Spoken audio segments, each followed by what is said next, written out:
Hello മുത്തുമണികളെ, അസ്സലാമു അലൈക്കും. ഇന്ന് നമ്മൾ ചെയ്യുന്നത് ഒരു മീൻകറിയുടെ റെസിപ്പിയാണ്.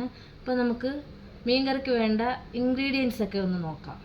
ആദ്യം നമ്മളൊരു ചട്ടി അടുപ്പത്തേക്ക് വെച്ച് ഫ്ലെയിം ഓൺ ചെയ്ത് എണ്ണ ഒഴിച്ചു കൊടുത്തിട്ടുണ്ട്. എണ്ണ ഇങ്ങനെ ചൂടായി വരട്ടെ, അപ്പോഴേക്കും നമുക്ക് ഇതിലേക്ക് വേണ്ട ഇൻഗ്രീഡിയൻസ് ഒക്കെ ഒന്ന് നോക്കാം. ആദ്യം ഒരു സവോളയാണ്. ഒരു മീഡിയം സൈസ് സവോള ചോപ്പ് ചെയ്ത് വെച്ചിരിക്കുന്നതാണ്. പിന്നെ അതിലേക്ക് വേണ്ട പൊടികളെന്ന് പറയുന്നത്, ഇതിനകത്ത് മല്ലിപ്പൊടി, മുളക് പൊടി, മഞ്ഞൾപ്പൊടി, പെരിഞ്ജീരകപ്പൊടി ഇത്രയും കൂടി ഒന്നിച്ച് എടുത്തിട്ടുള്ളതാണ്. പിന്നെ തക്കാളി, കറിവേപ്പില, പിന്നെ വേണ്ടത് കുടംപുളിയാണ്. വളരെ സിമ്പിളായിട്ടുള്ളൊരു കറിയാണ് നമ്മളിവിടെ വെക്കുന്നത്. അപ്പോൾ എണ്ണ ചൂടായി വന്നിട്ടുണ്ട്. നമുക്ക് ആദ്യം ഇതിലേക്ക് കുറച്ച് ഉലുവ ഇട്ട് കൊടുക്കാം.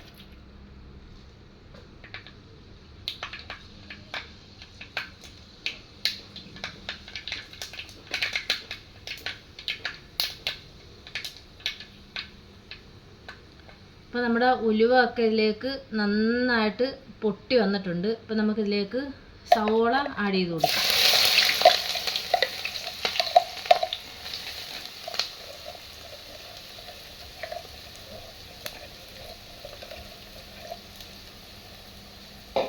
ഞങ്ങൾ ആലപ്പുഴക്കാരുടെ സ്പെഷ്യൽ മീൻകറിയാണ്.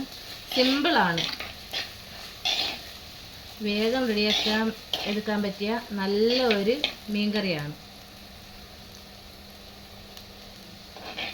എല്ലാവരും ട്രൈ ചെയ്ത് നോക്കണം, ഫീഡ്ബാക്ക് അറിയിക്കണം, ലൈക്ക് ചെയ്യണം, ഷെയർ ചെയ്യണം, സബ്സ്ക്രൈബ് ചെയ്യണം, സപ്പോർട്ട് ചെയ്യണം. അപ്പോൾ നമ്മുടെ സവോളയൊക്കെ ഒന്ന് വഴണ്ട് വരുമ്പോഴേക്കും നമുക്ക് ഇതിലേക്ക് നമ്മുടെ പൊടികളാണ് ആഡ് ചെയ്ത് കൊടുക്കേണ്ടത്. Simple recipe. ഇതിലേക്ക് നമ്മൾ പച്ചമുളക്, വെളുത്തുള്ളി, ഇഞ്ചി ഇതൊന്നും ചേർക്കണ്ട. നമ്മൾ സവോള മാത്രമാണ് ഇപ്പോൾ ഇതിലേക്ക് ചേർത്തിരിക്കുന്നത്. നല്ല സിമ്പിൾ, നല്ല സൂപ്പർ ടേസ്റ്റ് ആയിട്ടുള്ളൊരു മീൻകറിയാണ്. നമ്മൾ എടുത്തിട്ടുള്ള മീനെന്ന് പറഞ്ഞാൽ കണ്ണിയയിലയാണ്.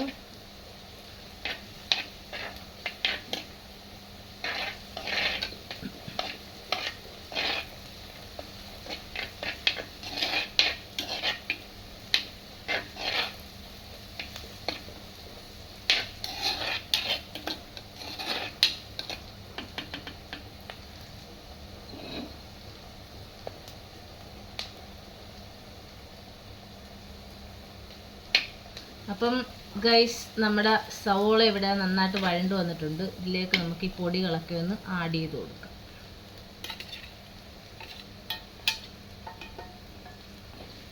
പൊടികളെല്ലാം നമുക്ക് ഇനി ഫ്ലെയിം ഒന്ന് കുറച്ച് വെച്ച് കൊടുക്കണം.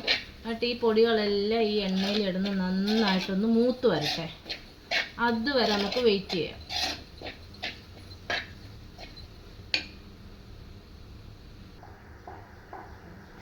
അപ്പം നമ്മുടെ പൊടികളൊക്കെ നന്നായിട്ട് മൂത്ത് വന്നിട്ടുണ്ട്.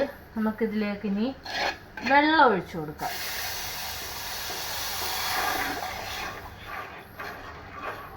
വെള്ളമൊക്കെ ഒഴിച്ചിട്ട് നമുക്കിതിലേക്ക് ഈ തക്കാളി ചേർത്ത് കൊടുക്കണം. ഈ വേപ്പില ഇട്ട് കൊടുക്കണം. ഇതിലേക്ക് നമുക്ക് ഈ പുളിവെള്ളം ഒഴിച്ചു കൊടുക്കണം. പുളിയോട് കൂടിയിട്ടുള്ള പുളിവെള്ളമാണ്. നമ്മുടെ കറി നന്നായിട്ടൊന്ന് തിളച്ച് വരട്ടെ.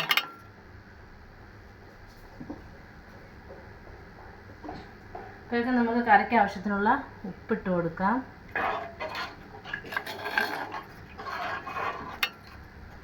ഇനി നമ്മുടെ കറി നന്നായിട്ടൊന്ന് തിളച്ച് വരട്ടെ. അതുവരെ നമുക്ക് വെയിറ്റ് ചെയ്യാം. ഓക്കെ.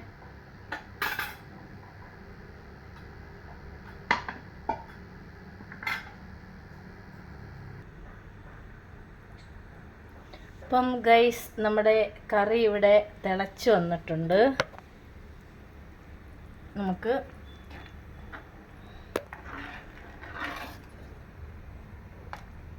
കറി ഇവിടെ തിളച്ച് വന്നിട്ടുണ്ട്. ഇനി നമ്മൾ ചെയ്യേണ്ടത്, നമുക്കിതിലേക്ക് മീൻ ആഡ് ചെയ്ത് കൊടുക്കണം.